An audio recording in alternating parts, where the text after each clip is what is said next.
First of all, thank you for having the time to even chat with us tonight. It's been good, just we've actually been, I've been going on interviews, as you said, promoting our new film and, just getting the word out about that. And, just trying to do my own little part in my own little way. So yeah, it's been really good to travel the country and to be able to experience that. I just wanted to say thank you for making such a great film. I think you really tackled such a difficult topic of connecting the dots between basically the Marxist infiltration of our country through the Black population. And there's this is not a new thing by any means, but it's just so unknown. Like, no one discusses it. It's not, ever made memes about. It's just completely hidden in plain sight. Even there is Edward Griffin. Mm-hmm. I remember a few months ago, like early, I think 2021, late 2021 is when I first stumbled across him. And, I was shocked to see that it was the same playbook. But of course, it's something that's hidden in plain sight. And it's good that we have a film like yours to give it context and illustrate it. Thank you for that. So you mentioned G. Edward Griffin. He's actually a friend of mine. We're actually doing a film on him that's coming out recently. Well, we actually started it not too long ago. So yeah, we're excited about that. G. Edward Griffin's actually a national treasure who hasn't gotten his due in terms of, we are all too willing to celebrate people like Cornel West and others who haven't contributed anything positive to either the realm of intellectualism or to America in general.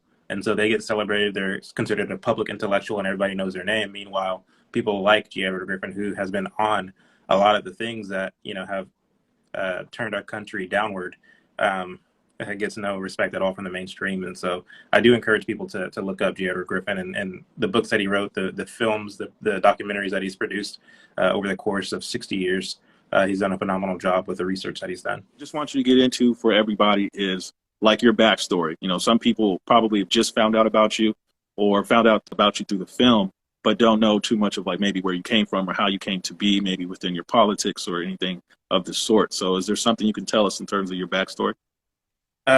Only that a lot of the way that I think and see the world generates exclusively from my Christian faith.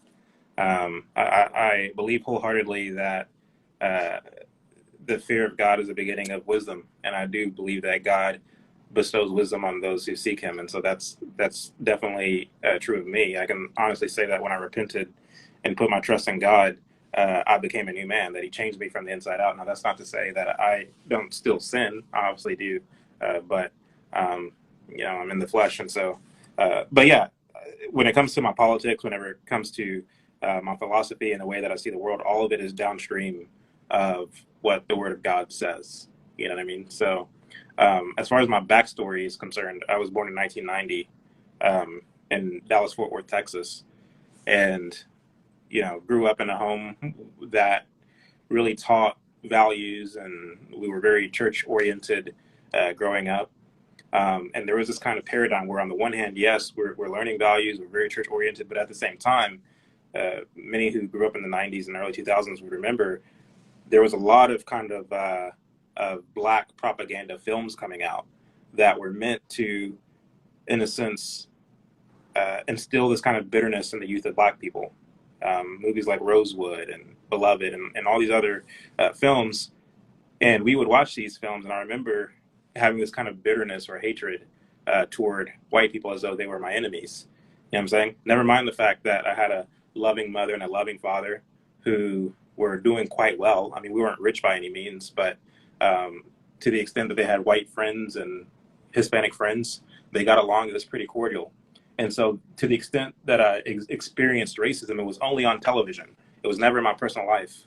Even though I grew up in an area that was predominantly white, you had, and I say it was predominantly white, but it was still diverse. You had like a rural area where I lived. You had kind of like the ag culture.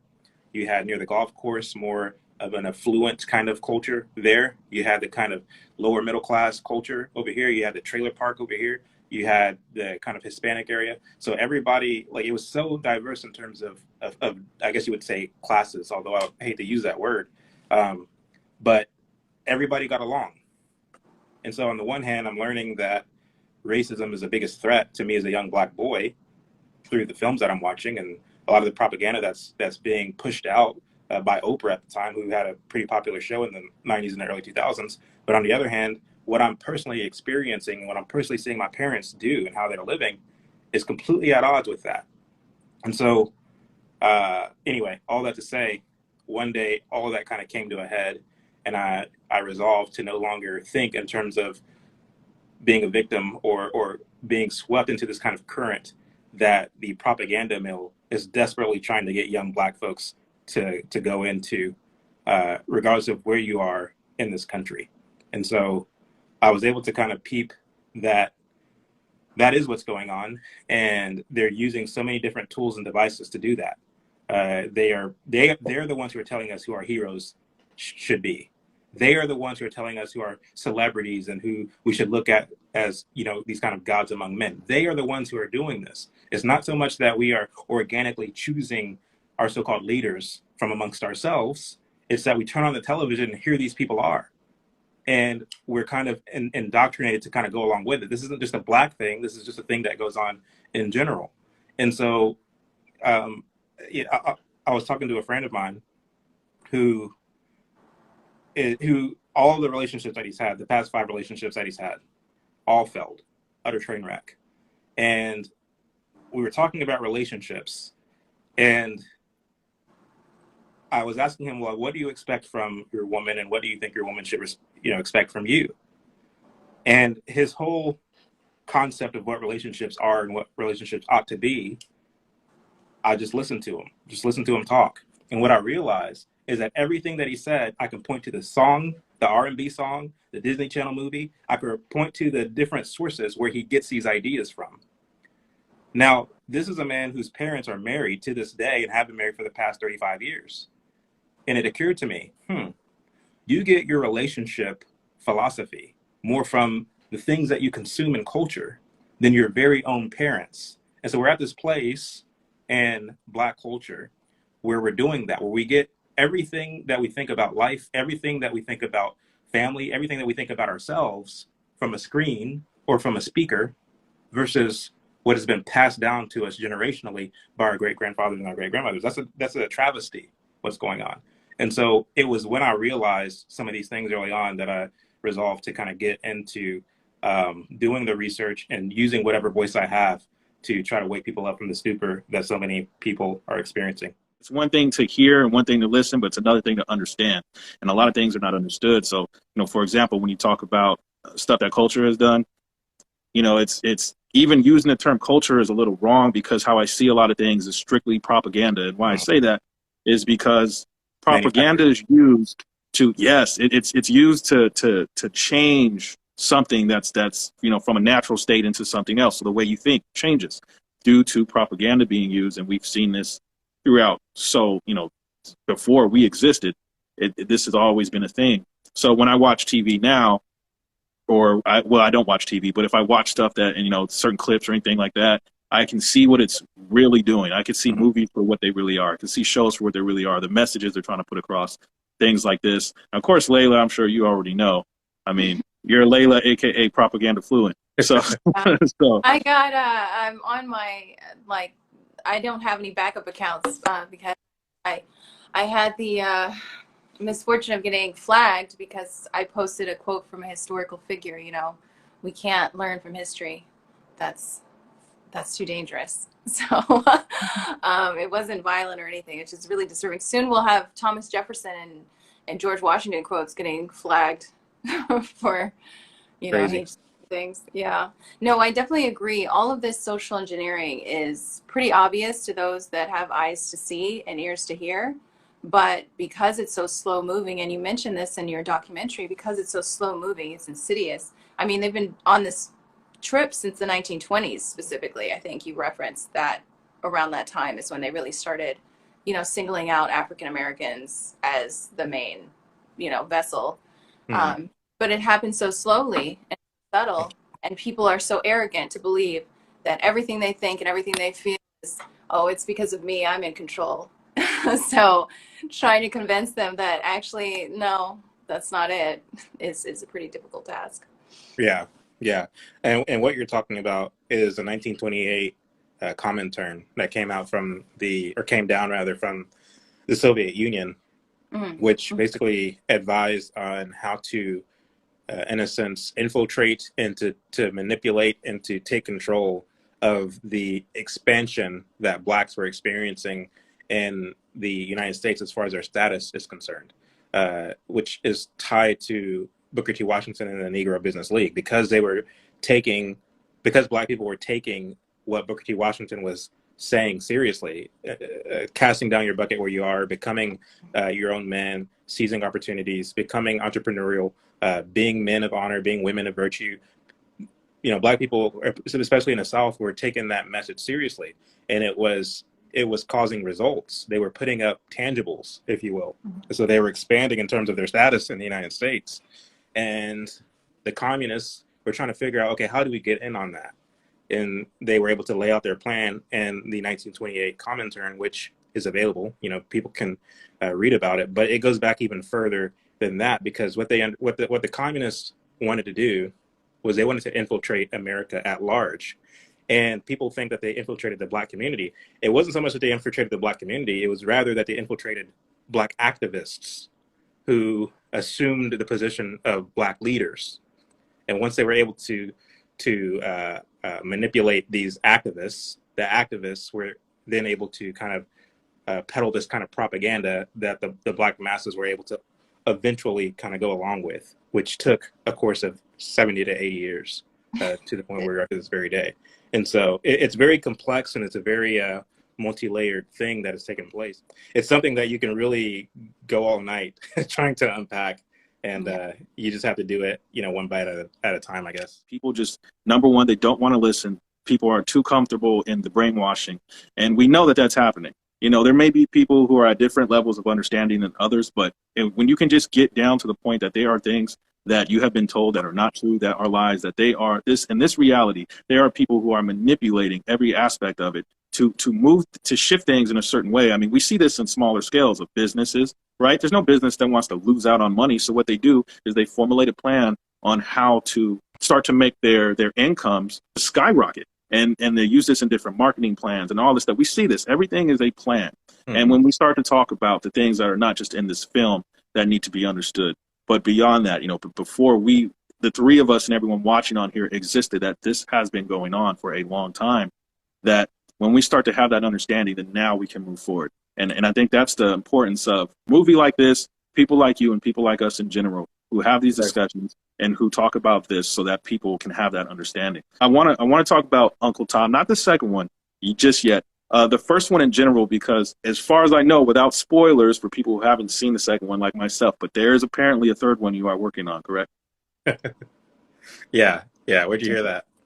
I'm not sure if it was through you or if it might have been through someone who saw the film, but just for the simple fact that it's like there's so much information you can't pack into one film. Yeah. So, it makes sense. But, I just want to go over how it started to put the movie together, because at this time it's so needed, and it's so needed for a lot of us of our skin tone, if we want to call it that, who are lost, divided, don't understand history. This is literally a perfect place for you to start of understanding. So how did this kind of come together for you to put this together for, on the screen? Yeah, certainly. So before I answer that question, let me just say that part two, I guess it's kind of deceptively titled because even though it's a sequel, it really is a film that stands on its own. Like, you don't have to watch part one in order to get to part two. Part one deals more with politics Republican and Democrat, whereas part two deals more with, to put it, quite frankly, good versus evil worldviews, a clashing of worldviews, if you will. And it tells the story of Black America, the side of the story that we're not told by mainstream historians and in our public school system, which is really a government education. And so it covers that part of Black history that we're not taught about. And it goes into why that history was co-opted and what it is today. So as far as part one, I didn't have a role in part one other than being on screen. I have a small, well, it was small back then, company.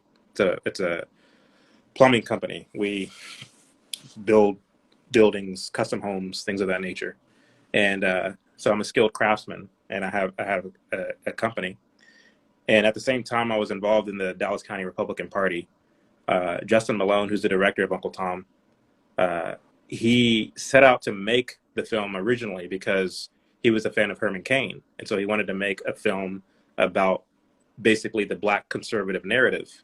And so he went to the Dallas County Republican Party, and he got my name and asked if I would be willing to sit down for an interview. Originally, I didn't want to do it because I didn't know what this was about. To me, it kind of had, exploitation vibes, if you will. I don't know if it's just because I'm naturally kind of like on my guard. He didn't really do or say anything that gave me the impression that they were trying to exploit anything. But it was just me. I'm always conscious of somebody who wants to, well, I was back then, interview me. Who am I? I'm just this random business owner in Texas. And so I reluctantly agreed to sit down for the interview. It went really well. Justin and I, we were able to spark a friendship actually fairly quickly. He asked really good questions. The interview went really well. He was then able to take that interview and fly to LA and ask for a meeting with Larry Elder. And Larry Elder agreed. He watched the footage. He loved it. They came up with an agreement where Larry would be the executive producer for the film. They came up with a name, and Larry was then able to connect Justin with other more prominent Black conservatives like Brandon Tatum, Alan West, Carol Swain, Candace, Owens, so on and so forth. And so they finished the film, released it. It was wildly successful, even to Justin's surprise. Larry knew it was going to be a success all along because he saw something in it early on, but it was successful. And so because of that success, and because we were able to, or they were able to make back the money for the production, we were ultimately able to release it for free, which we couldn't do early on. And we got some hate from some people, not enough that it mattered, but people expect you to just to basically put your labor and time into something and just give it away for free. Like that's the thing. Like, no, I mean, nobody does that.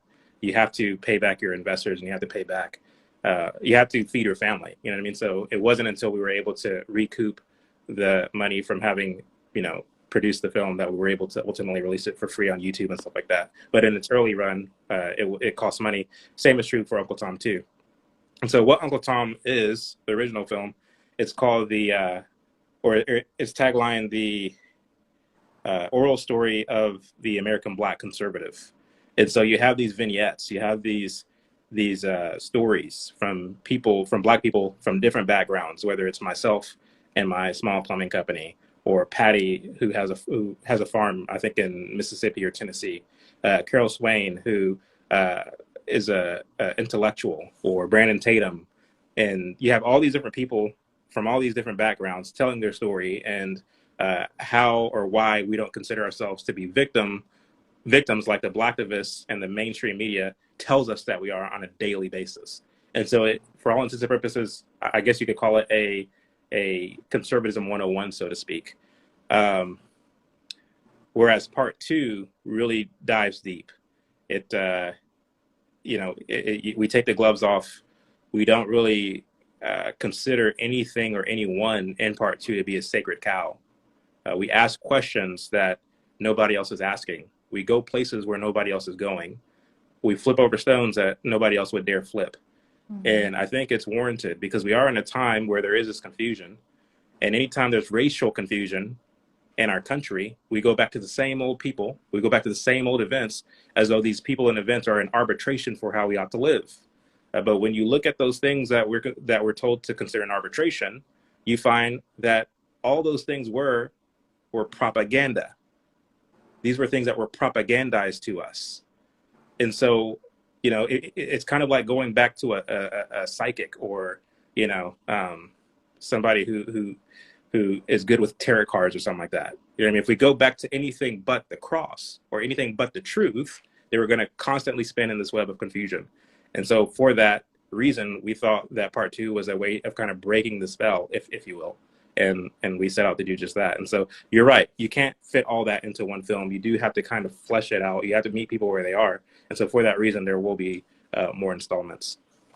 Yeah, like I said, I've been trying to understand Marxism and the different angles about it, and how it's actually being executed in this country. And I have to say, your film really solidified my understanding. I could see it really, really clearly, because I mean, from everything from the pacing of the film to the richness of the story, it seems so clear cut. They take people, they give them a message, they rile them up, make them angry, and just keep spewing the propaganda. Like, it's just, it's so complex, but it's so simple. And it's complex because it's hidden in plain sight. And I really definitely, I don't want to spoil it, but you get to the backstory of BLM, and that was really enlightening. Yeah. And that was important to do so, because the thing is, the man who is really behind Black Lives Matter, as far as, training them and instilling in them his own philosophy and how they ought to see the world and how they ought to move in terms of their activism. He said himself that the trick is rooted in semantics. And so when you think of the term Black Lives Matter, because we're so dumbed down, doesn't matter what color your skin is. I mean, Candace Owens said it so eloquently in part one, that if you are a student at a high school and you have a 4.0 GPA, you're actively learning your history wrong. You know what I mean? So it's like you're actively learning propaganda, and you're being indoctrinated to believe this propaganda, and there's a certain pattern of stimuli that's kind of being injected into the way that you think and the way that you move. And so all that to say, I forgot the point I was trying to make, but yeah. So yeah, with the guy who's really behind Black Lives Matter, he understands first and foremost that the masses of people are really dumbed down to the extent that our ability to think critically as individuals is very rare these days. It's very easy for us to go along with slogans and to not vet those slogans or the organizations behind those slogans to see what they're really about. And so the term Black Lives Matter is just enough to get people to go along with it. So you had a lot of churches with Black Lives Matter signs. You had a lot of people of many different backgrounds and many different beliefs post the Black Square in 2020 on their social media, having no idea what the organization is about. They just were sensationalized and allowed themselves to be emotionalized by the semantics of this movement. And what it did was it caused people who are none the wiser to take Black Lives Matter seriously as an organization because of strength in numbers, not realizing that a large percentage of those numbers were people who did not know or have any idea what the organization was all about. And so it's all rooted in deception. And so, yeah, it was important for that reason to show who really is behind Black Lives Matter. Yeah, you've done quite a few reels too, which are great, because all of this stuff is pretty tough to pack into a minute or a minute and 30, or, and all this stuff. So you break down things pretty well. And, this pertains also to the film, because you talk about this, and we will get into Marxism in a little bit, but it just reminds me, the whole BLM stuff, which I've never been on board with ever since it was first put together, because I can see through crap. But at this point where it's been so severely hijacked, from the name BLM and Black Lives Matter and everything it stands for, it just reminds me of when we did our Pale Horse Live, Layla, and we talked about Karl Marx and how Karl Marx was just so severely racist, but he didn't use his racism all the time. He befriended Black people, and he posed as an ally to Black people in order to push his agenda politically. And we pretty much see the exact same thing today. And you kind of talk about this, briefly from what I can remember in the first Uncle Tom film. But the importance of understanding that there's certain things used as projection. There's certain things used as an ally. We hear that a lot with the LGBTQ community. Are you an ally? And all this other things. So everything at this point that I've noticed is all underneath the title of propaganda. Every single thing that, when it comes to civil rights movements, any type of movements, Bill Cooper, and I'm not sure if you're familiar with him, but we talked about this in that live he said something very key that I remember and always remember now, is he said that rights are a Trojan horse. And we'll get into this when we talk about the civil rights movement, but every single rights movement is always a Trojan horse for something else. Yep. And it's been the gay rights, it's been civil rights, it's been voting rights, it's been, I mean, even with Biden in this voting rights bill he's trying to put in, is trying to send the ability to the federal government to pretty much choose who they want to elect. So it's not about not having the right to vote. It's about changing the whole voting system under the whole guise of rights. So, I wanted you to kind of touch on the civil rights movement and without spoiling things, for people who have not seen the film, but the importance of understanding what happened then and there and why people should know this part of our history because of the relevancy of what's happening now. Yeah, so the civil rights movement was really a power play in American history.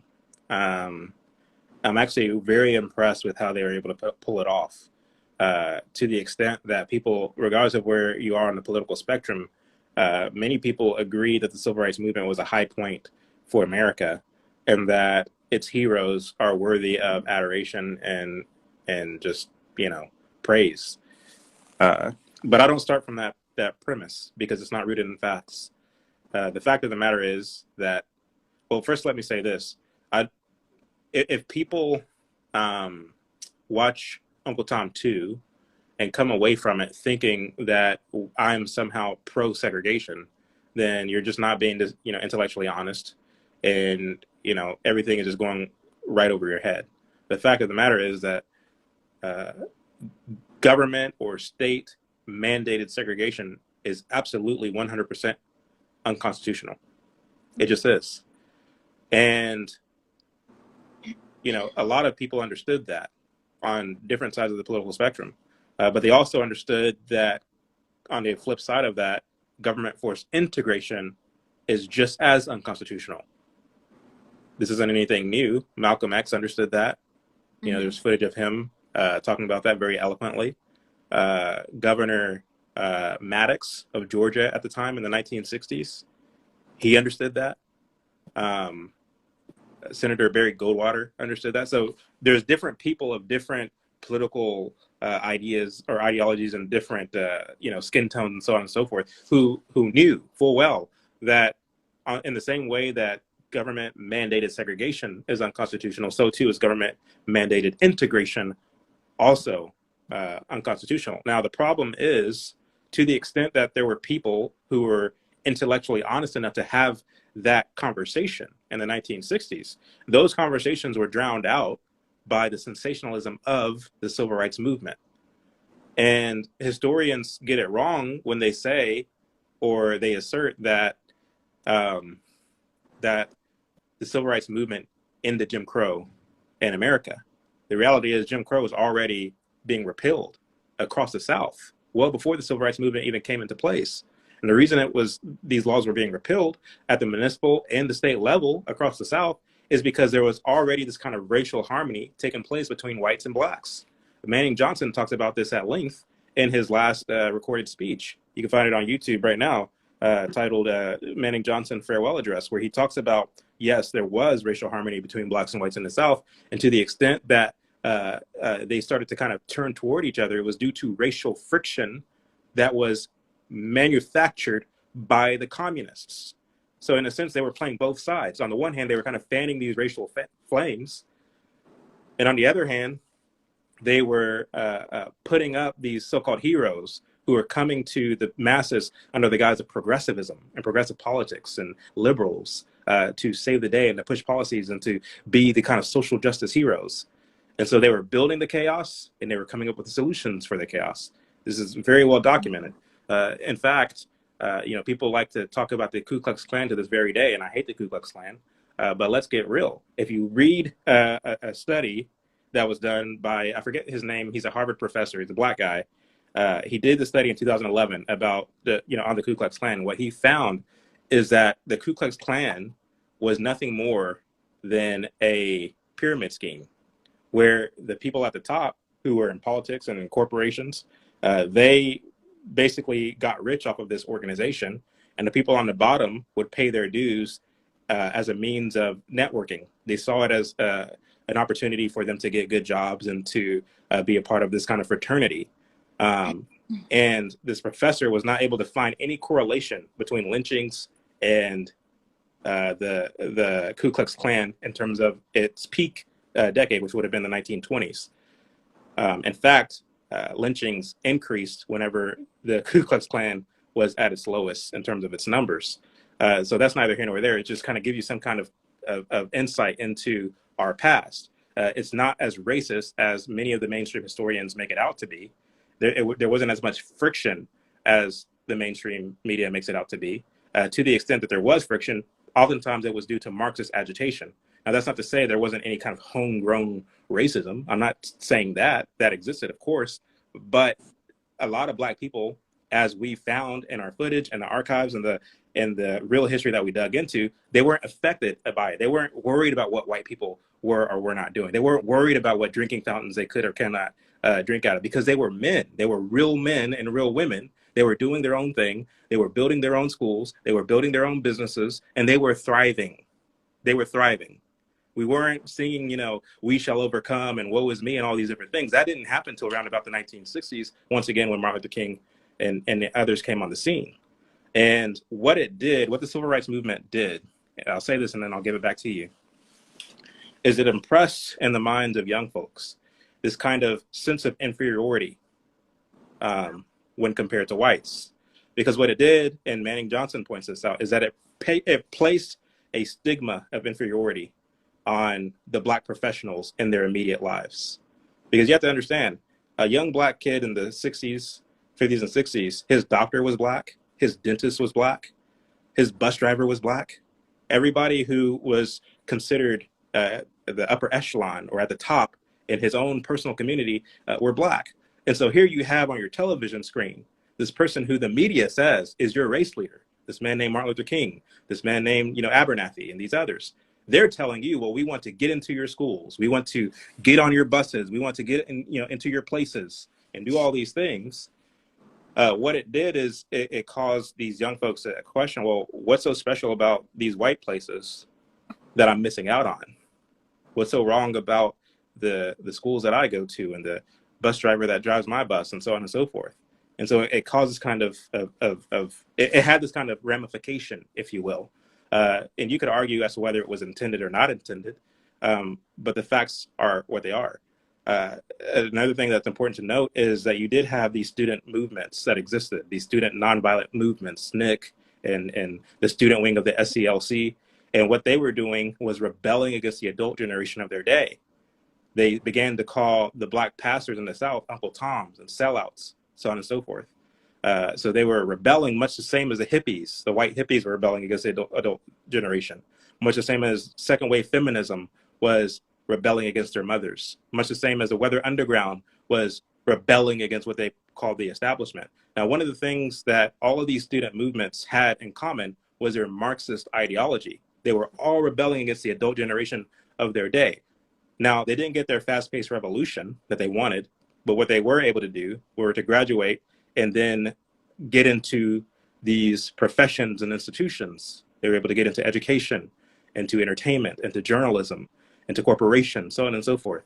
They were able to get at the heads of these institutions and gradually, over time, from the 70s to this very day, shift American culture, shift American public opinion to where we no longer have a kind of Christian ethic as our undergird, but rather we have this kind of postmodern ethic as our undergird, where anything goes, where there's 84 different genders, where if you're Black, you're oppressed, if you're white, you're an oppressor, so on and so forth. So this is where we are as a result of the peak of protesting in our country that took place in the 1960s. A lot to unpack in that and everything you said, but I won't do that because we'll be here for a while. But on surface level, and this is how I like to talk about this because there's a lot of people who can only pertain certain things on a surface level, like especially politics. We see a lot more young people involved in what's going on today than we did before in the early 2000s or at any point. Now we see so many people involved, and there comes to be a certain understanding when it comes to politics. And what I mean by this is, for people like us who have grown up in the 90s and then seen the 2000s, and then of course we got to where we are now. We've only seen a couple of different presidents. We've only seen a couple of different things, despite all the stuff that's happened before us. And so at this point, a lot of people haven't started to wake up until recently in terms of how certain things affect them, certain policies and things that are put in place that affect them on local and international levels and all this type of stuff. I think one of the important things is learning about our history in terms of the parties. And I wanted you to touch on a little bit about Democrat history, but also the Republican history, because a lot of people don't know that the Republican Party is where we originally were. And I think you guys touched on this in the film too, like it was the Republican Party. So now we have a bunch of people who have been brainwashed through various different resources, media definitely being one of them. If you even go against anything mainstream, anything media, anything that's pushed out there by celebrities, any of this type of stuff, now you're a coon and a Uncle Tom and all of this other whatever they want to call you. But the importance lies in knowing the history. So can you touch on a little bit about Republican history and Democrat history? Yeah. So again, when it comes to different premises, I would have to say first and foremost that I don't believe that the Republican Party is automatically our friend. The Republican Party of today is basically a shell of the Democrat Party from 10 years ago. So all the Republican Party is a decade late kind of challenger to this kind of regressive liberal Democrat Party that is really driving the narrative and setting the rules, so to speak. The reason for that is because when you think about the word Republican, the base word of that being republic, and the word Democrat, the base word of that being democracy, these are theoretically supposed to be two different philosophies for how we believe a country should operate. Obviously, I don't believe in a democracy because democracy is a kind of mob rule. And the crowd, the mob, because it's so easily swayed by whatever propaganda comes down the tube, that's something that you obviously don't want. You want to maintain some degree of autonomy across a very vast and big country like the United States of America. And so it's for that reason that I'm Team Republic. You know what I mean? I want for there to be a republic. I want for there to be autonomy of the township and of the states, because California is not Texas and Texas isn't California.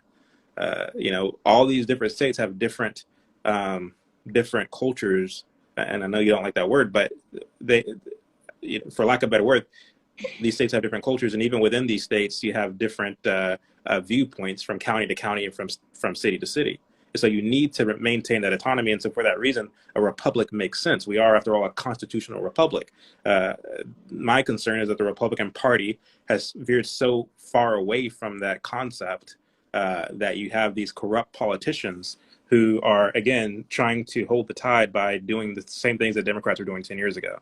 As far as the history goes of the Republican Party and the Democrat Party, you're right.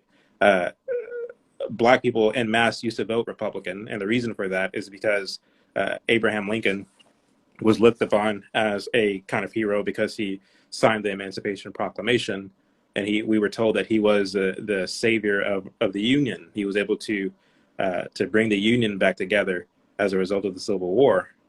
And there's a lot of complexities that I won't really get into surrounding the Civil War, surrounding who Abraham Lincoln was and what he believed. However, it's also true that the Democrat Party did found the KKK. It is true that the Democrats were very hostile toward blacks, especially in the South. They were also hostile in the North, but they did so in a more clandestine way. And so the Democrat Party was never, ever, ever a friend to Black people, even to this very day, although we vote for them en masse, 90+%, which is a kind of Stockholm syndrome, if you ask me.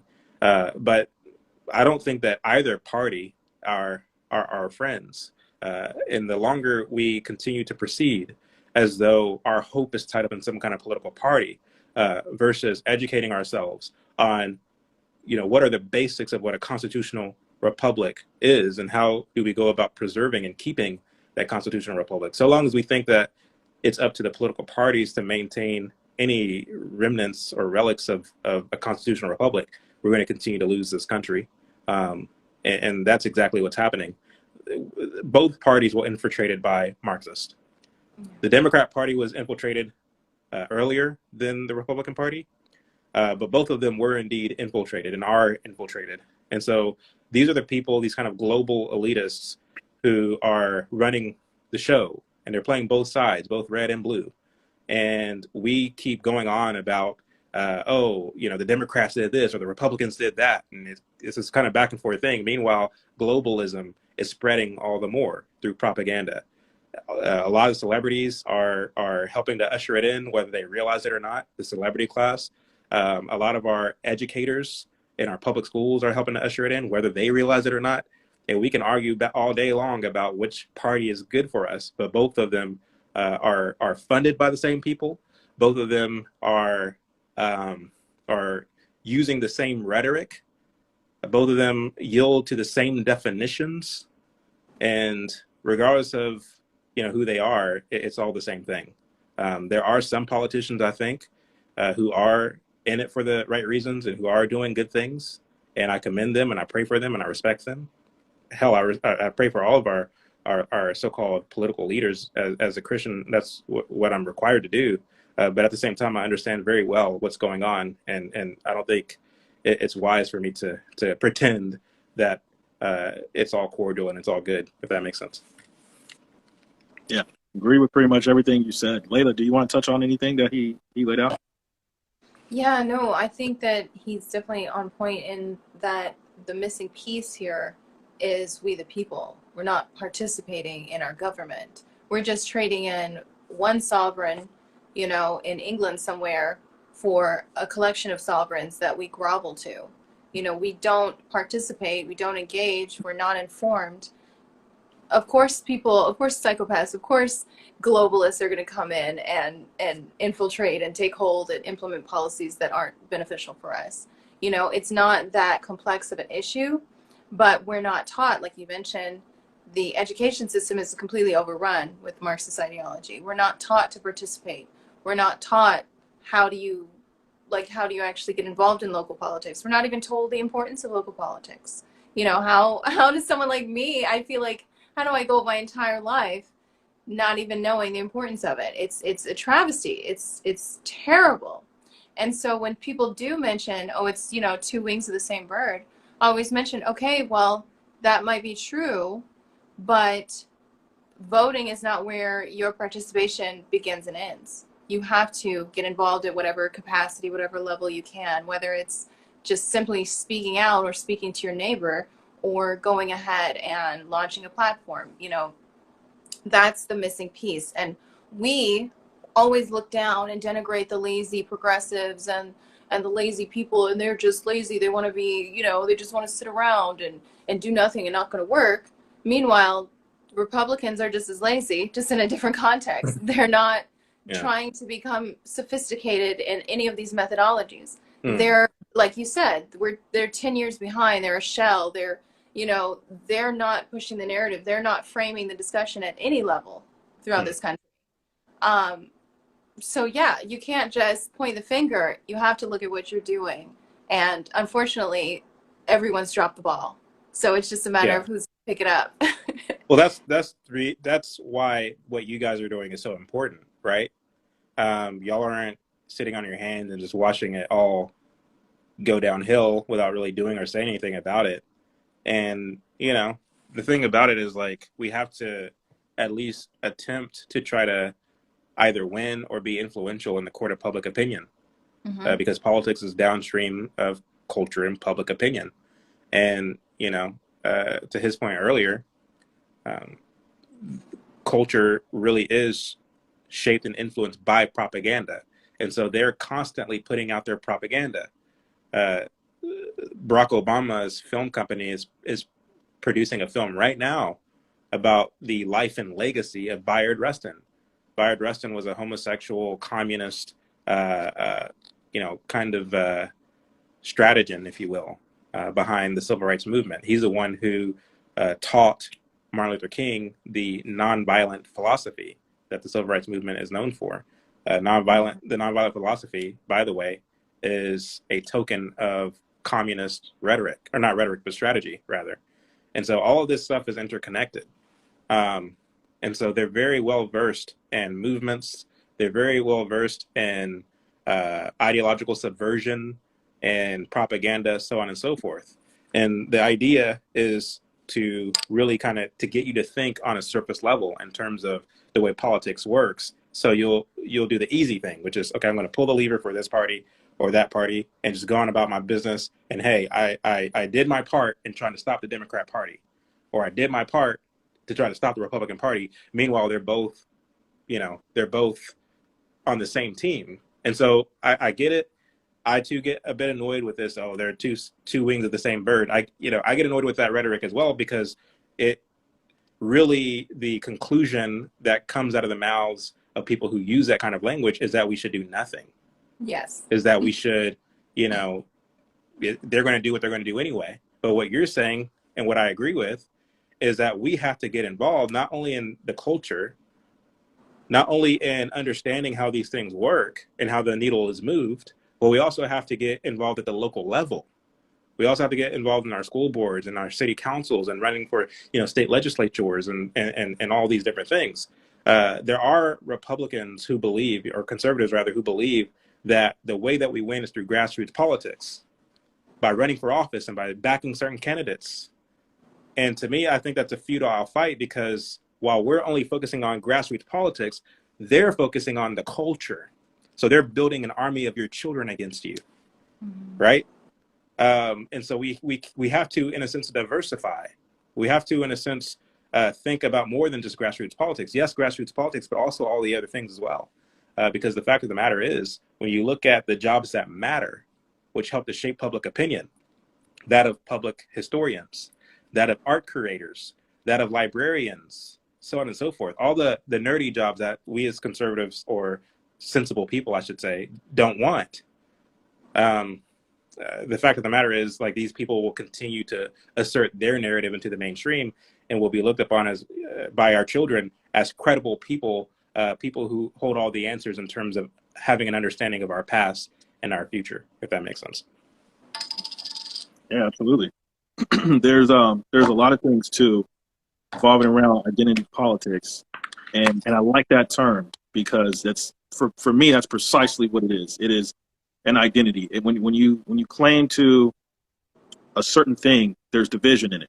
I'm a basketball player, meaning I don't play any other sports. I don't play soccer, I don't play football. You're discounting a lot of things when you stick to one thing. And so I've seen this happen so much with all this. It's not even like, even if you're involved in the LGBTQ community, you can't even just be that. You have to be trans, you have to be queer, you have to be gay, you have to be lesbian, there's so much division in all of this. I was just curious into finding out what your viewpoint on the identity politics being pushed and everything is. No, I agree. So basically, the whole tactic is to take intersectional groups into, in a sense, glorify and edify the intersectionality of said group to a godlike station, if that makes sense. It kind of reeks of very Tower of Babel-esque vibes, where you have these people who wanted to build a monument to themselves. They wanted to build a city that would glorify and edify self at the expense of the God who created us. So that's what it is. We're going to take these intersectional groups, we're going to elevate them to the status of God, and in so doing, we're going to confuse them and cause them to basically self-implode, so to speak. And so that's exactly what happened with Blacktivism.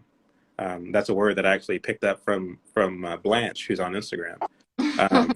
And I mean, he Blanche, by the way, I'm so glad that I stumbled across his page, because it's like I used to listen to a lot of Kevin Samuels before he died, and like Blanche reminds me a lot of Kevin Samuels. Only Blanche actually speaks the truth. Kevin got it right about 80% of the time, but I haven't found anything. I mean, Blanche is obviously not perfect, but the man speaks the truth. You know what I mean? So anyway, so what Blacktivism is and what it's done is it caused us to celebrate blackness. There's black girl magic. There's, pro-black. There's black love, black this, black that. Everything's about black, and nobody's stopping to ask the question, well, what is blackness?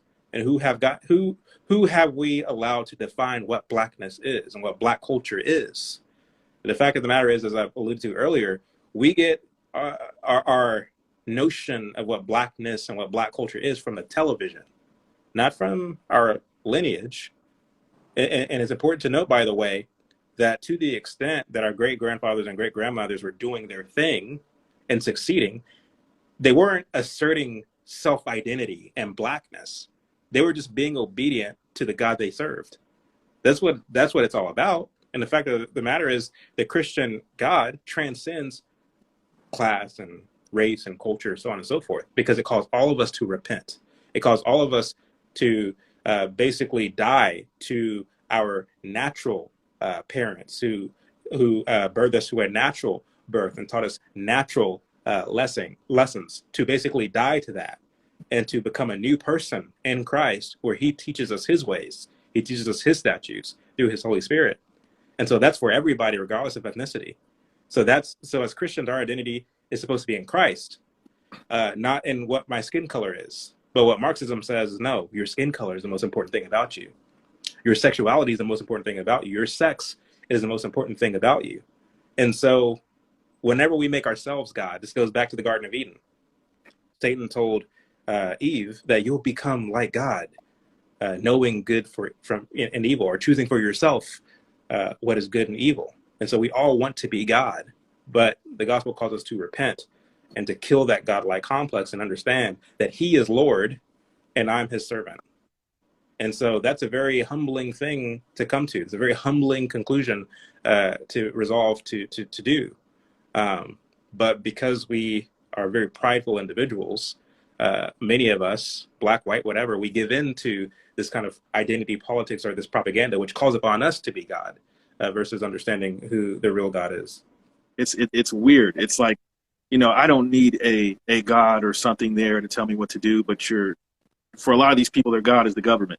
You know what I mean? Like, they're scared of, like, they need something governing them. It's like the feeling, but the whole concept of God or something in their lives that it has, is this all powerful being to them is not realistic. So even sometimes when I individually come across people who are like atheists, I'm just thinking, like, how do you exist and be that? Like, how can you think that way? So I feel like, out of a lot of the stuff that we talked about on this live, to me, it always boils back down to the mind and the mindset. When we talk about the propaganda, when we talk about history, when we talk about all this stuff being implemented, all these things can only happen due to your state of mind and your consciousness. Because if you are allowing evil people with evil intentions to do certain things, you're not in the mindset, I feel like, to where you are, we talked about laziness and all this, to do something about it. A lot of people don't. And then when you look at the whole philosophy of Martin Luther King, as you spoke on, turning the cheek and no violence, and Malcolm X was like, yeah, no, we're not doing that. And I always wondered why we had a Martin Luther King Day and not a Malcolm X Day. I always thought about that.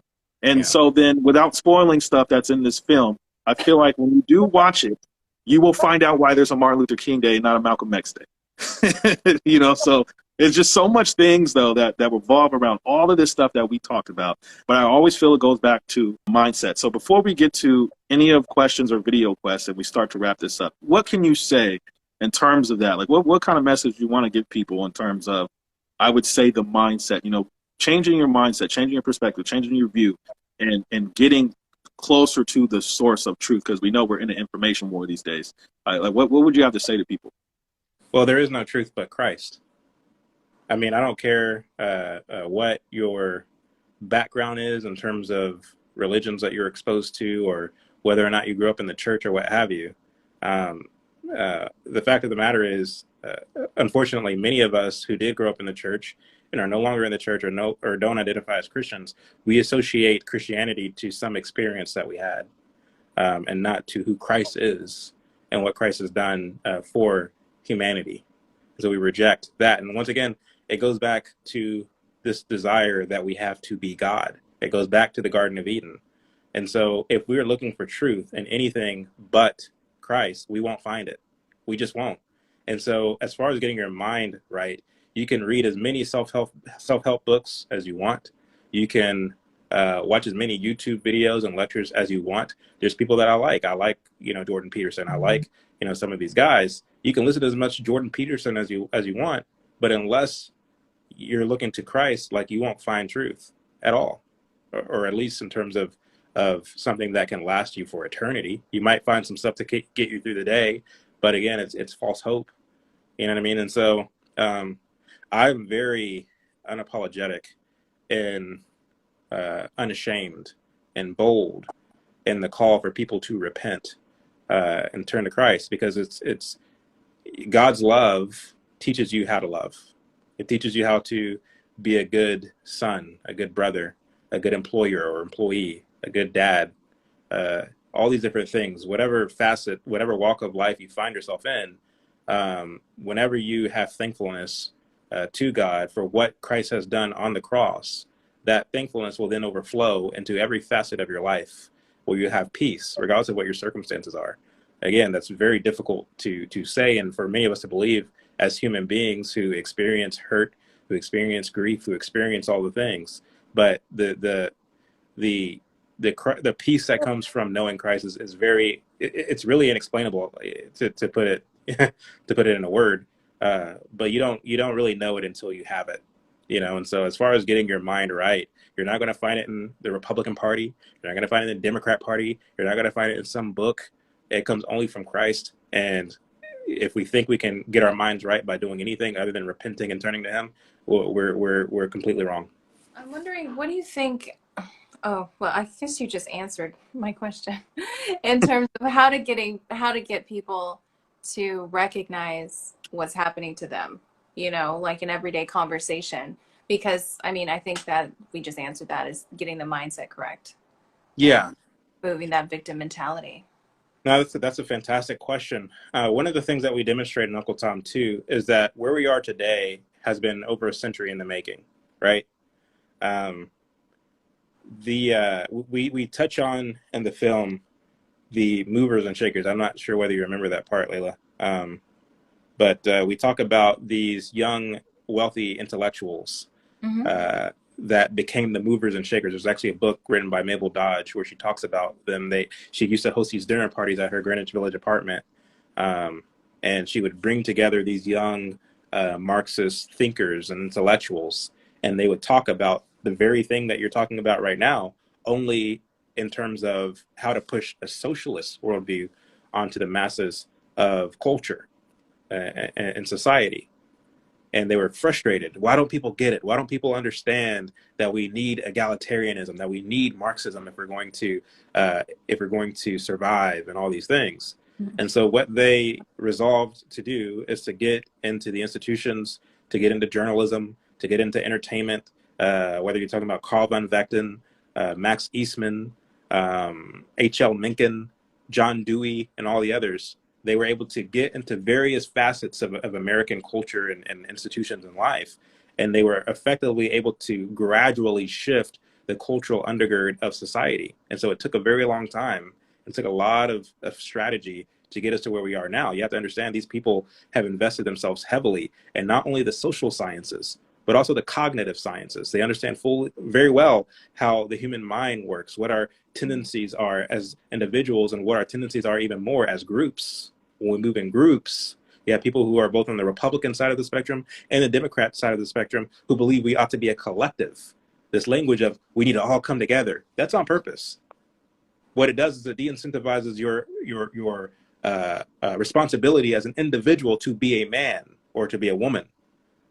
When we say, oh, we need to come together, what it does is it gives you this kind of this kind of pacification, if you will, where, okay, I don't have to really do anything to take care of my own affairs and responsibilities until we come together. But that will never happen.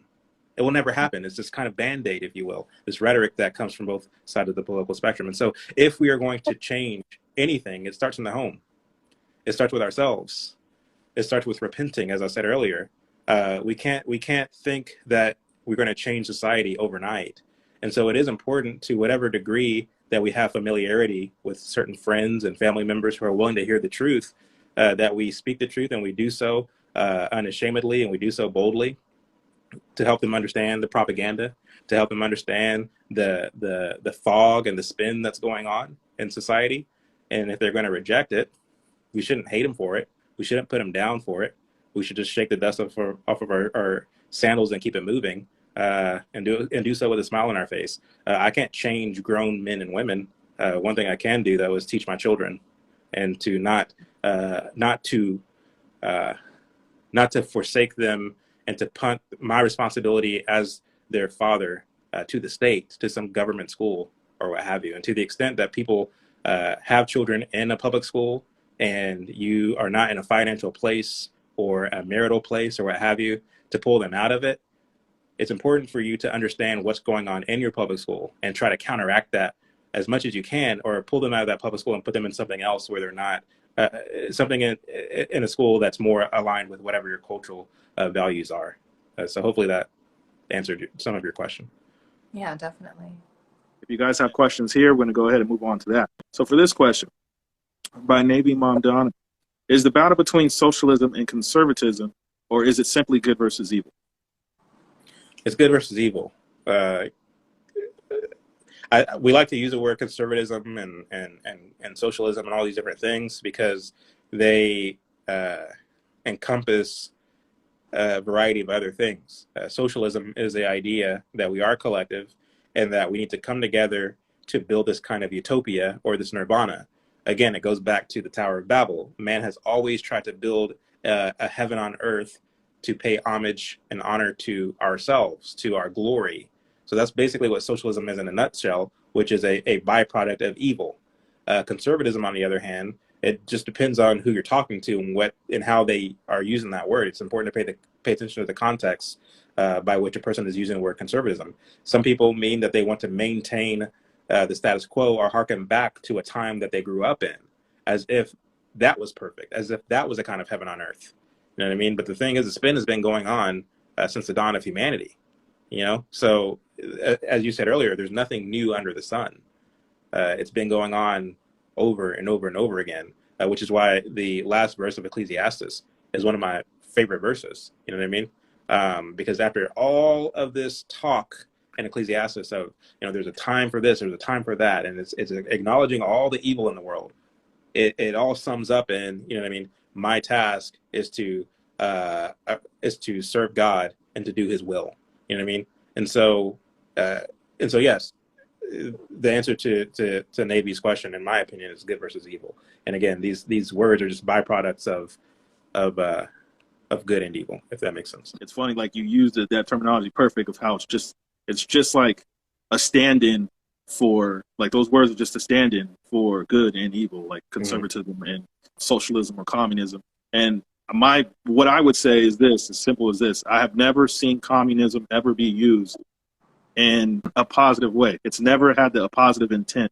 So if something has an intent that is always the same, then it's impossible to change that. It's going to always be the same thing.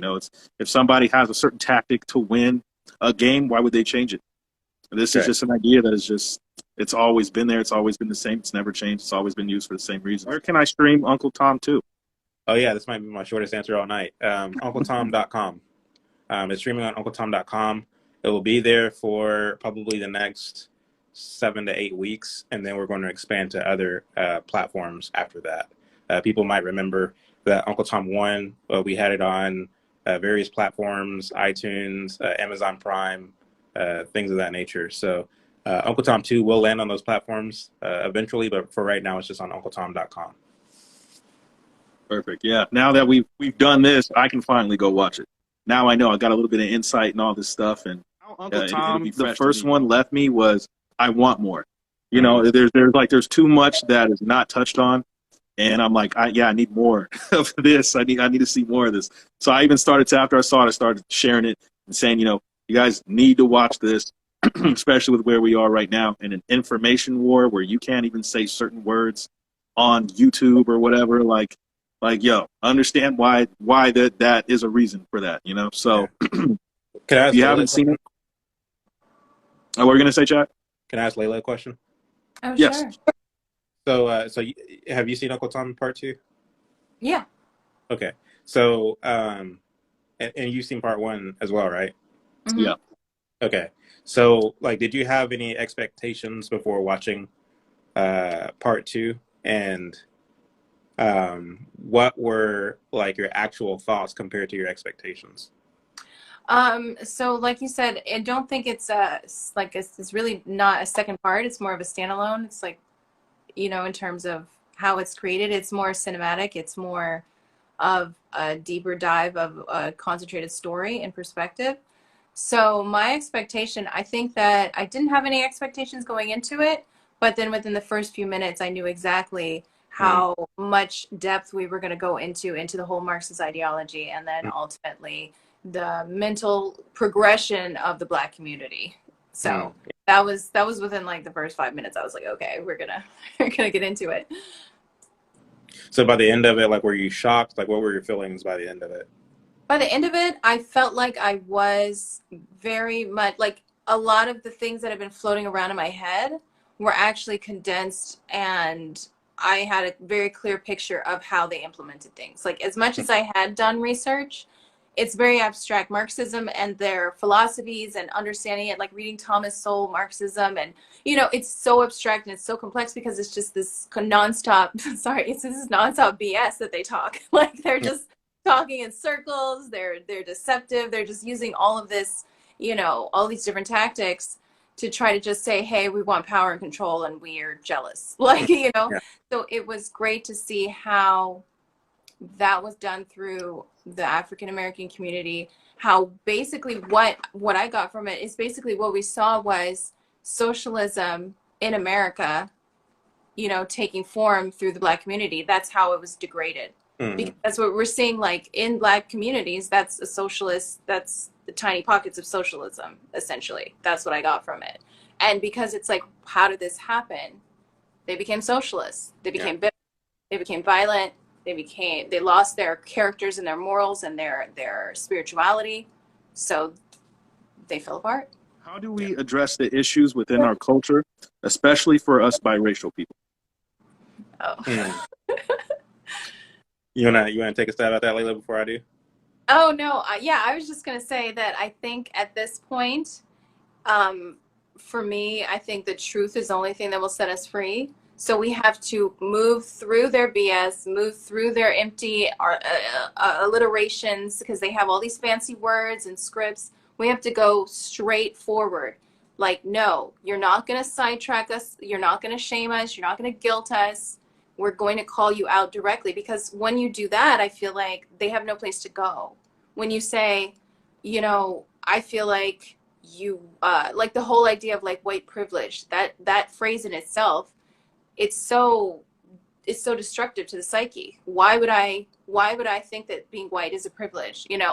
Things like that. So go directly to, you know, what it is that you're trying to make your point around, and not let them sidetrack you with all of their, you know, wailing and complaining.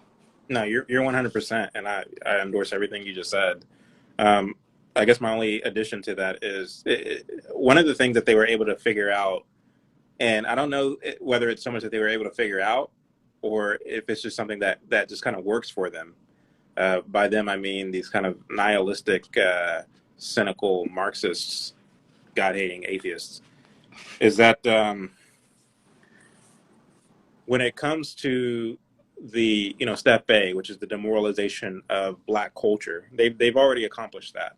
It used to be this thing in the so-called Black community where you still had the shame element intact, namely that it was shameful for you to bring dishonor on your family, to disrespect your father by acting a fool in public, where you knew that when you went to school, if you were being disobedient or unruly, you would get swatted by by your teachers, by the educators there. The coaches at your school understood it. The teachers understood it. The adults in your community understood it. It was very much indicative of, again, that kind of Christian undergird that existed in a lot of Black communities across the South. And so it was important to demoralize the Black community. And so once you had the civil rights movement and you had the rebelling of the young intellectuals, young Black intellectuals against their mothers and their fathers, where these young, and you mentioned the Black Panthers earlier, these young Black folks, rather than carrying on their father's legacy and their father's, small businesses, they resolved rather to be intellectuals, to go to college and to study Africana studies and to do all these things. You had the popularization of so-called Blackness. It became popular now to name your children these very odd names, to wear certain kind of African garb. You had James Brown's, "Say It Loud, I'm Black and I'm Proud." You had this kind of mantra of Black is beautiful, Black, Black, Black, everything's about Black. You go into the 70s and you have the emergence of Blaxploitation films, where they began to glorify drug use, hustling, gangbanging, prostituting, so on and so forth. And that became cool. They began to highlight and to edify the lower echelons of Black culture. And that persists to this very day, where the ethnicity known as Blackness, we're the only ones that are known not for our best and brightest, but for our down and out. Yeah. We want to emulate our down and out. We want to emulate the lower kind of dregs of society, so to speak.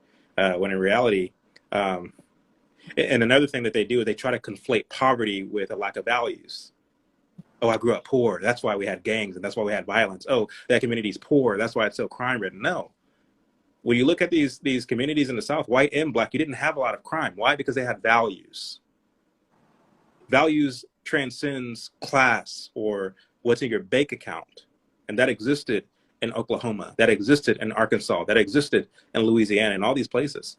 They had values regardless of what was in their bank account. And so when you had the demoralization take place well into Blaxploitation, you had this glorification of degeneracy and decadence. And then that carried on into the gangster rap, the gangster hip hop in the late 80s and into the early 90s. And once this became popular in the schoolyard, and you have these young students, these young Black students wanting to emulate their favorite rappers, it became uncool to be smart. It became uncool to be a person of values and a person of ethics. And so now it's to a point where we don't really need the media to propagandize us, because we're holding each other to these same low standards. And so the kid who tries to be a person of value is going to be made fun of, and he's going to think it's lame to be cool. So he's going to try to fit in with his friends. T.I., the rapper, his son is a prime example of this. Here's a kid who grew up privileged. He is very well off. He doesn't, anything that he wants, he gets. He's very wealthy.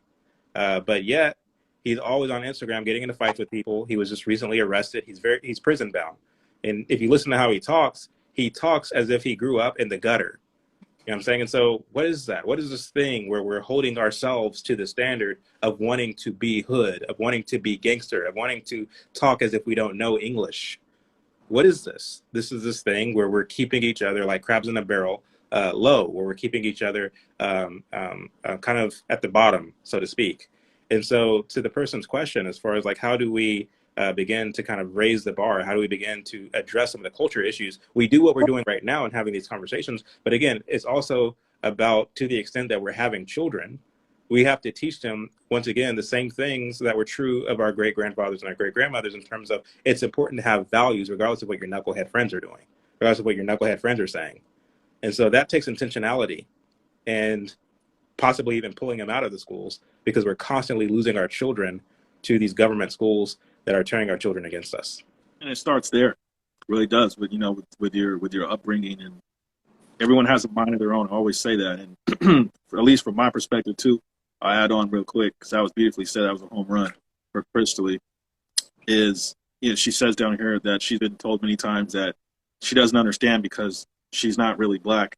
Well, I'll tell you right now that they're not really black either. I guarantee you they don't know their own history. Yeah. A lot of people here, they're that, how we were talking about that, proud to be black. They'll go see Black Panther and act like, they something inside of them has shined so bright all of a sudden. Guarantee you they've never been to Africa. They probably can't trace their roots back. That type of thinking goes back into the pro-black stuff that we were just talking about. And there's nothing separating you from them at all, other than their hue may be a little darker than yours. I'm not biracial. I just look like this. If you saw my brother, you saw my dad, you saw my mom, you'd go, oh yeah, okay, yeah, you're black. There's no, sure, somewhere down the line, I've got the tone. But my point is, though, is that I don't go around saying I'm 12% this, I'm 20% that, and this, and I'm black this, and I'm black that. This goes back into the whole identity stuff we were talking about. You know who you are, you know what you are, and that's really all that matters. It doesn't matter what anyone else says. At the end of the day, if you cut them, they cut you, you both bleed the same color. It doesn't really matter at all what they say to you. A lot of people that will come at you with that type of rhetoric, we can call it, they don't understand or know themselves, and that's not a you problem, that's a them problem. So I would just say find that strength, since you're dealing with family, to just overcome the thoughts that they project out to you. Can Chad touch on his TI video from 2 days ago? He and I differ in the age of the child/adult. I don't know what video she's talking about, so this would be new to me. Yeah, I don't know. Hey, how are you? So yeah, what she asked me to do, can I touch on this TI video? Yeah, so basically, I mean, people can go back and watch it. It's a video of T.I.'s son, again, doing a bunch of unnecessary knucklehead type stuff. And he's an 18-year-old man. And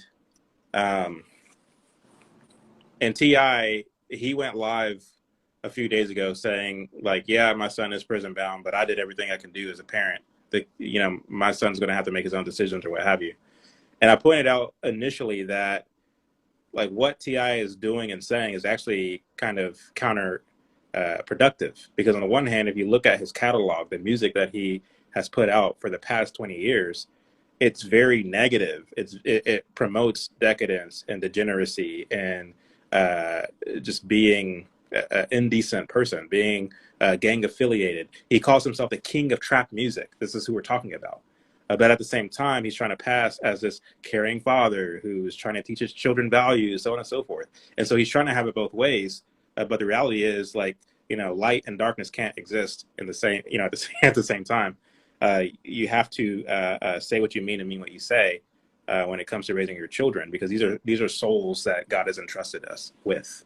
And the fact of the matter is, when you look at King Harris, that's his name, T.I.'s son's name, he is kind of perpetuating and living this life of being a thug, someone who likes and rolls in this kind of hood culture. So that's who he is. I mean, if we're being honest.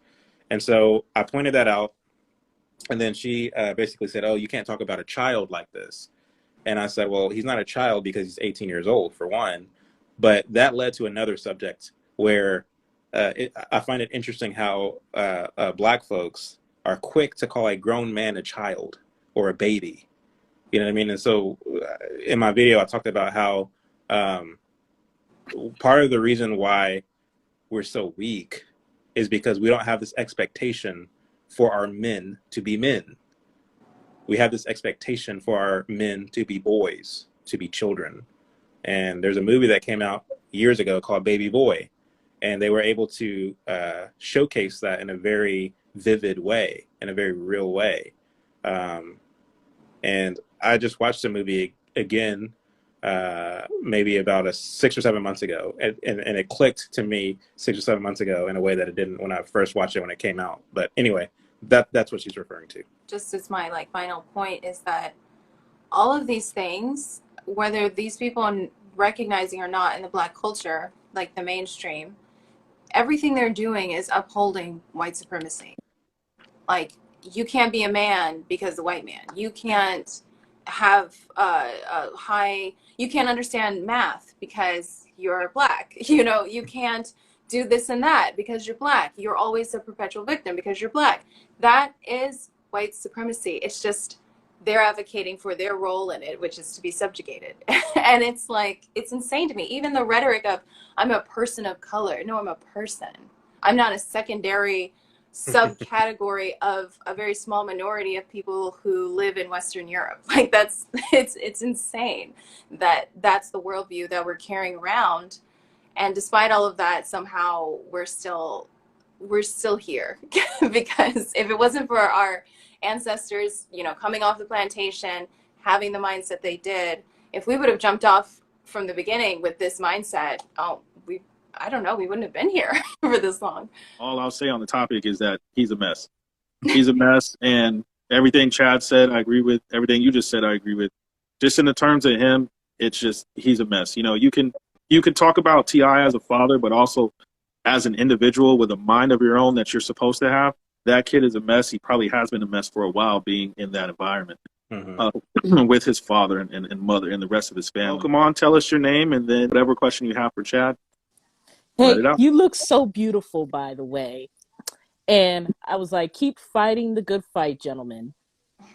Thank you. Thank you. Thank you.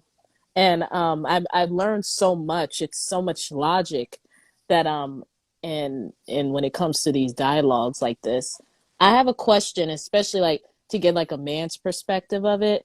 Are most women today an asset or a liability? That's a good question. I would probably push back against probably the wording because it commodifies human beings, if that makes sense. I think that feminism has done a number on society, especially when it comes to Black women. The fact of the matter is that, well, I would encourage you to look at this interview that Nikki Giovanni, who is a feminist, she's an older Black woman now, that she did with James Baldwin in, I think, 1971 or 2. And what she says is that her generation, she would have been 25 years old when this interview was taped. She said, my generation rebelled against my mother's generation. And she's saying this as if it's a good thing. She said, where my mother was supportive of my father and helped him in every step of the way, we're saying, no, it's time for us to take the lead. And so she was a product of second wave feminism in the late 60s, early 70s. Now, a lot of people, unfortunately, look at Nikki Giovanni as some kind of hero, and they look to James Baldwin, too, as some kind of hero. But if you really listen to what they're saying, what you'll find is that a lot of what they were talking about, to its logical conclusion, is detrimental to society. And so, unfortunately, whenever you kind of get into, from Nikki Giovanni's day into the early 2000s, where you had this propaganda kind of being spewed in Black culture through music. All the women who's independent, throw your hands up in there. My voice sucks, but that's Destiny's Child. Whenever you have, you know what I mean, INDEPENDE, Lil Boosie, like all of this music, all of these films are teaching in the subconsciousness of our women who they ought to be, what they ought to be, how they ought to look at themselves, how they ought to look at men. And so they're becoming less and less of a helpmate and more of a rival. Yeah. I sometimes, when I'm having these conversations, with men and, I support a lot of these male platforms, I would definitely say, even as far as back as a child, I've, even though I didn't subconsciously know about it, I feel like I've always been a male's advocate. And even because sometimes, even though you support something, along with supporting something, you hold the same group accountable as well. If you love someone, you tell them about yourself. Like that's how I think about them. Like I will tell men, I'm like, listen, I understand more women today are not traditional, but it's like, you're not traditional either. You know what I mean? Women are the problem, just like men are the problem. Just like when women love to tell you guys who hurt you. Men hurt you because men have, tolerated this behavior from us.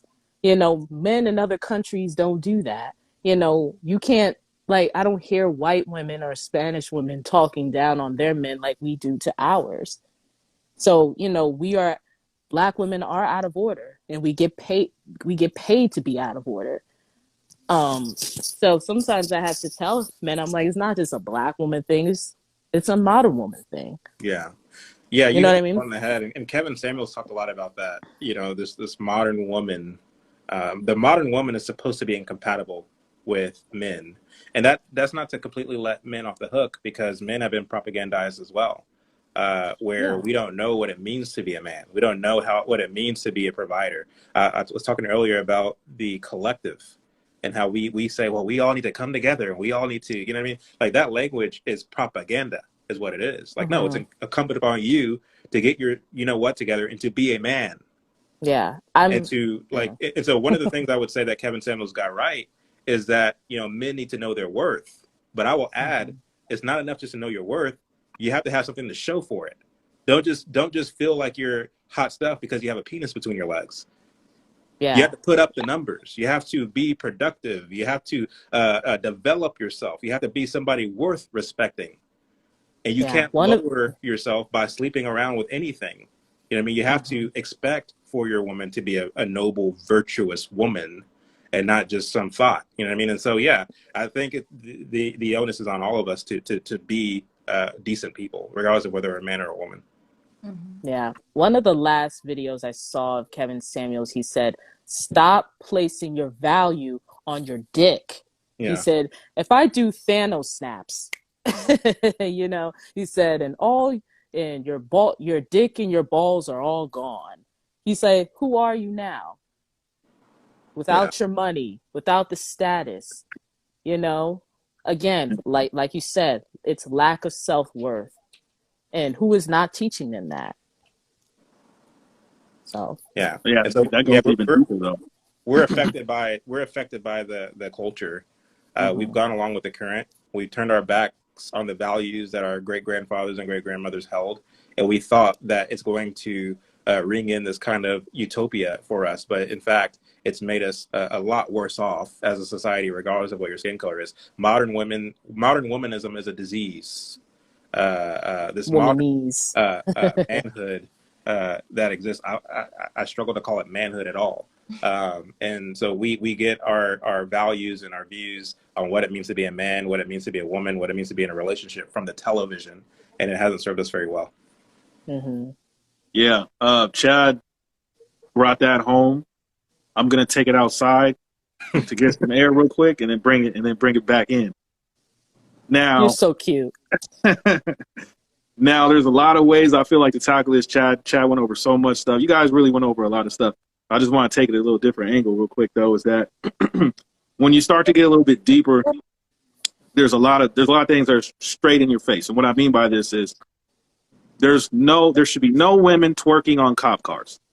Okay, so when you see that, you automatically think It toxicity. wasn't me, I promise. So. No, but this goes into what Chad was talking about with culture and all this, and it's like, yeah, real man is not going to see that and be like, ooh, she's the one. So when we see Mhm. things like this in our culture, we automatically should have that thought that goes, yeah, no, we should not be doing this. It's toxic, and it's beyond that. I mean, we just saw. I don't know if he's still in here, Oliver Mack, but he put up a video of this rapper girl talking about Planned Parenthood and murdering babies and stuff like this. This is not something Oh. that we should be celebrating and calling hot under the comments and all this stuff. This is the type of stuff that leads us in the wrong direction. It doesn't matter how old you are. It doesn't matter your ethnicity. But the problem with that is that when we're talking about us, this is what we're doing. And and it goes beyond just women, but I want to tackle women right now because she's a woman. The women that are over here twerking on everything. I mean, we just had that other woman, I forgot her name, but she was, I don't know if she was running for Congress. I can't remember her name now. It's Yeah, she was completely slipping running my for mind. Congress, and yeah, I know. Not running for Okay, so you know what I'm talking Congress. about. She did the same thing. This is not a good representation of us, whether you're a man or a woman, but especially as women, because, women are our portals to enter this world. And I can only imagine, you know, God rest my mother's soul. Have my mother done some shit like that. Yeah. This would be, you know what I'm saying? Like this, like, no. And so when we're going back into these times that were before, it makes you think, how did we get to this? And of course, like Chad was talking about, we can't escape the problems that men create as well. But when it comes to our women, that is something that should be highlighted. Our women should not be acting in such ways that are toxic to us as a culture or us as individuals. There's just no getting behind that for me. So yeah, me as an individual, when I see this stuff, I'm disappointed at the reality that we are existing in, because I'll tell you right now, whether you believe in aliens or intelligent beings at all, if I was one, there's no way in hell I'm coming down here and I see women twerking on cop cars. It's impossible. Yeah. Yeah. Now, I was gonna say, like, you can tell, like, the way that you could tell whether a country or a society is healthy or strong is by looking at the moral state of its woman. So that's something to chew on. The way that you could tell whether a country is strong is by looking at the moral state of its woman. Yeah, that's pretty much, that sums it up, to be honest. Yeah. Want to know your point of view. Like, when I don't think women get to dictate or decide, what a real man is, because it's the chicks that grew up with no daddy and got the nerve to try to say what a real man is. And it's like, well, you don't know what that is because you haven't had it. So who are you to get to say to a man what a real man is? And I think, different women have their thought of what's considered a real man, or what a real man would do, or a real man would, get up and get a job. A real man would take care of another man's kids, or, you know what I mean? Like, do women get to dictate that, especially if they grew up in a fatherless situation? So, I mean, I would say, like, yeah, you're absolutely right. I would add to that by saying that a lot of these girls did grow up with a father in the home, but he was very uninvolved, and he really wasn't intentional about how the time that he must invest in his daughter. So you find that in some cases. In other cases, you find that the father is very much involved, again, but by the fact that this is a girl who's going to a school where basically every day is a beauty pageant, where women, or girls rather in this case, are kind of vindictive and nasty toward each other. And so the girls, by virtue of being in that context where your prefrontal cortex lobe isn't fully developed, you're more influenced and shaped by what's going on in your school amongst your peers than you are by what dad is doing. And so again, we are in this kind of cultural war where there's a little war for your soul as a young woman. And we as fathers, we need to recognize that, and we need to be intentional with our daughters to really show them what a real man is, because these are girls who are getting their idea of what a man is. Again, and I hate to keep beating this dead horse, but they're getting their idea for what and who a man is from the rappers they see on TV, from magazines, so on and so forth. And so they want, as Blanche said, they want Future, the rapper Future, in a man, but they want him to be loyal, and they want him to be strong, and they want him to have money, and they want him to only have eyes for her, and that's not reality. It's just not. And so again, it's there's a war for our soul, for the souls of our children, and if we're not intentional about how to guide and foster our children, that we might not lose them to this kind of fabricated, manufactured, God-hating culture that's ruining everybody, then we're going to get what it is we deserve. I think we covered a lot. And I think that we just have to just recognize the end goal for all these agendas. If you're questioning what or why, because I mean, propaganda, the whole thing is hiding the intent and hiding the end result, promising one thing and then delivering another. So look at the agenda. All of these agendas circle around abdication of responsibility, being able to blame someone else, and ultimately this utopia, this place that will never exist because no one's working toward any sort of actual, solution to any of the problems that we have. You can't reach a solution by giving up responsibility and then blaming other people. So That's all it is. And we have to call people out on it. And it might hurt people's feelings, but what's the worst that's going to happen? They're going to keep signing us up and keep pushing forward the globalist agenda where we all end up eating bugs. Oh, that's already happening. So let's just make people uncomfortable, maybe eventually. Because again, if they are insecure, if they are victims, they need you to talk down to them a little bit. I mean, come on, let's be honest. Look at their overlords, how they speak to them. They don't even think that they can read or do math or get an ID. So us saying, hey, maybe you shouldn't, like, you know, do this and this and this, and they're going to get upset, but that's okay. Let's be bold. Come on. Yeah, I don't have anything to say. I think Layla, hit the nail on the head. I echo everything that she just said and put out there very eloquently. As far as, where to follow me, I'm obviously here on IG. I also have a Twitter at Shadow Jackson. We do have a couple of other films coming down the pipeline. Obviously, as we alluded to earlier, we have Uncle Tom 3, and we have some other things not related to Black conservatism, but just related to truth and going after the propaganda that Layla talked about. So I'm excited about those projects, excited to show you guys what we have coming up. But yeah, that's all I got to say. Awesome. I'm looking forward to not only Uncle Tom 2, because I'm going to watch that this week, but Uncle Tom 3 when that eventually gets put together. And any of the other stuff you have going on, you have my full support. I'm pretty sure everybody on here, as well as Layla's. And so we're all looking forward to the things that you do in the future as well. That everything, just sounds really amazing. I like where we're at going forward. I want to thank you for your time tonight, for joining us, and everybody else who was watching. From all of us, we appreciate you and appreciate what you're doing. Don't be a stranger. You're always welcome on. By the way, I'm sorry for singing on your live. Sorry that people had to endure that. Nah, we needed a little, we needed a little Luther or something on here at the time. It's all good, man. It's all good. All right. Well, thank you, man, for your time. We'll let you enjoy the rest of your night. And we'll see you guys on the next episode and any of the other stuff that we have going forward, too.